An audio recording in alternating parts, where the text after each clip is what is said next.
Okey, kita tengok sama-sama apa dia peleburan. Okey, peleburan, perubahan keadaan bahan daripada pepejal kepada cecair.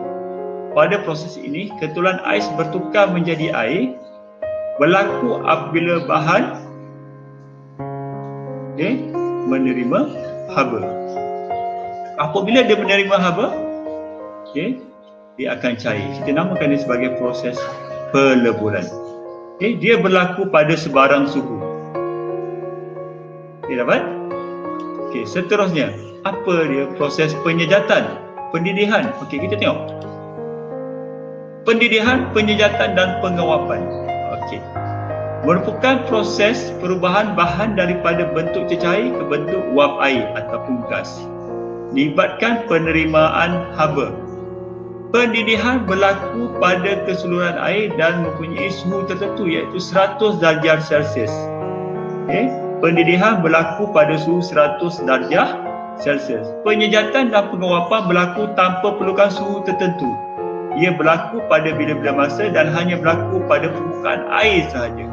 Itu bezanya penyejatan.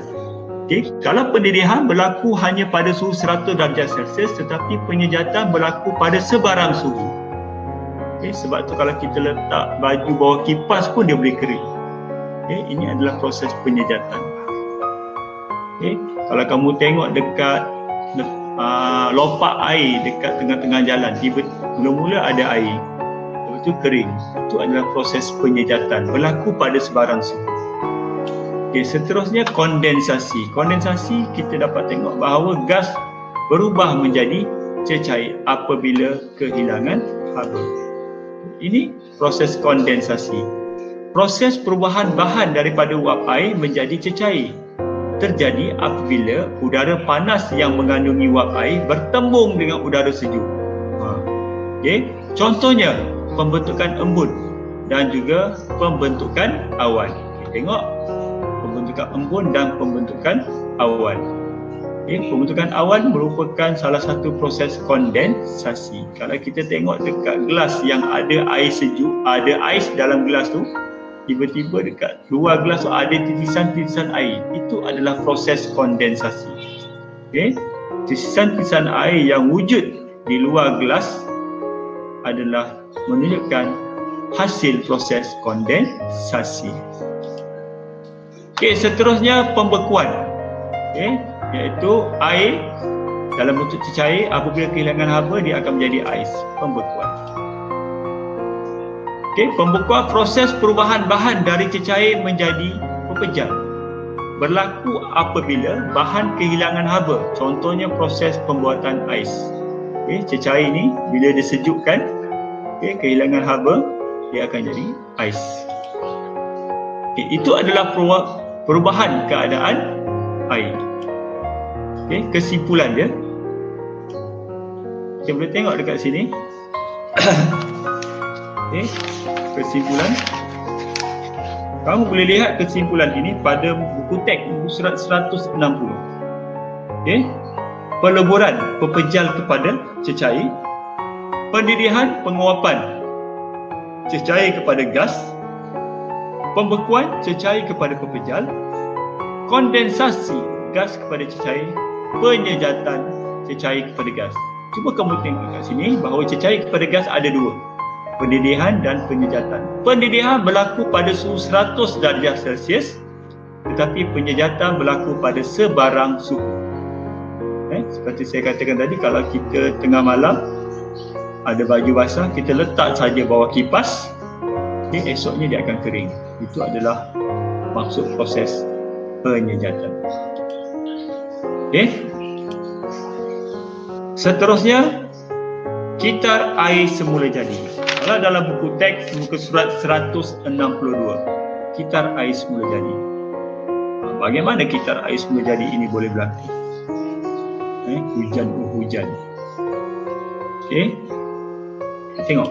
Yang pertama, air di bumi akan tersejat menjadi wap air dan naik ke atas. Bagaimana dia tersejat? Kerana adanya haba daripada cahaya matahari. Ini kita namakan dia sebagai proses penyejatan, iaitu cecair kepada gas. Okey, wap air yang terkumpul membentuk awan. Okey, membentuk awan. Okey, awan putih atau awan hitam.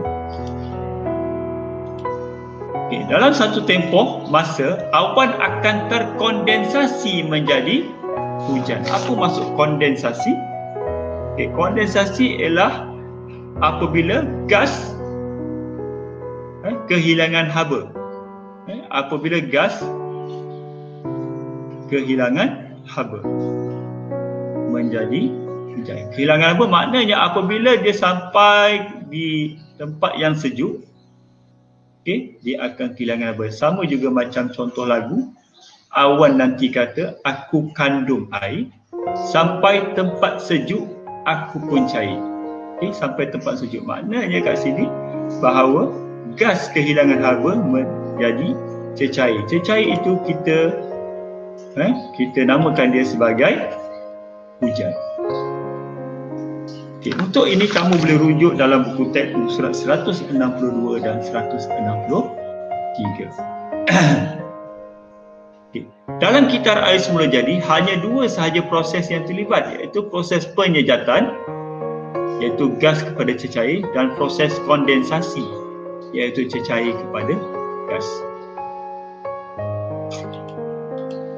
Okey, apakah kepentingan kitar air semula jadi?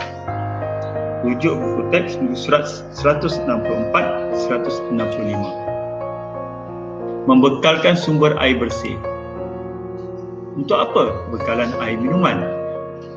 Yang kedua, sebagai untuk memasak dan membersihkan badan dan pakaian. Itu kepentingan sumber air semula jadi. Okey, apa lagi? Menyediakan bekalan air yang berterusan. Okey, yang pertama untuk bercucuk tanam, menternak haiwan. Seterusnya, menurunkan suhu bumi. Okey, menurunkan suhu bumi. Saya betulkan di sini.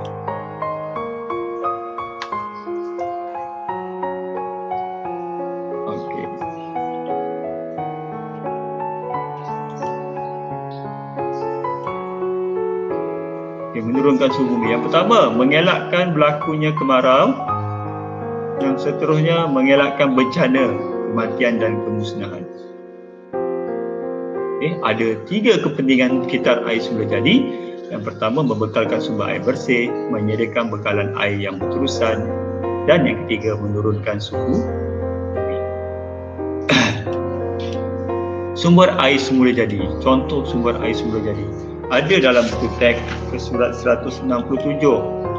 Sungai, tasik, telaga, mata air. Itu sahaja kelas untuk perbentangan kita.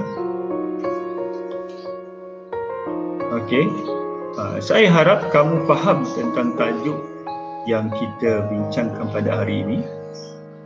Jika ada apa-apa pertanyaan, kita boleh berbincang dalam grup WhatsApp kita. Sekian saja. Assalamualaikum warahmatullahi wabarakatuh.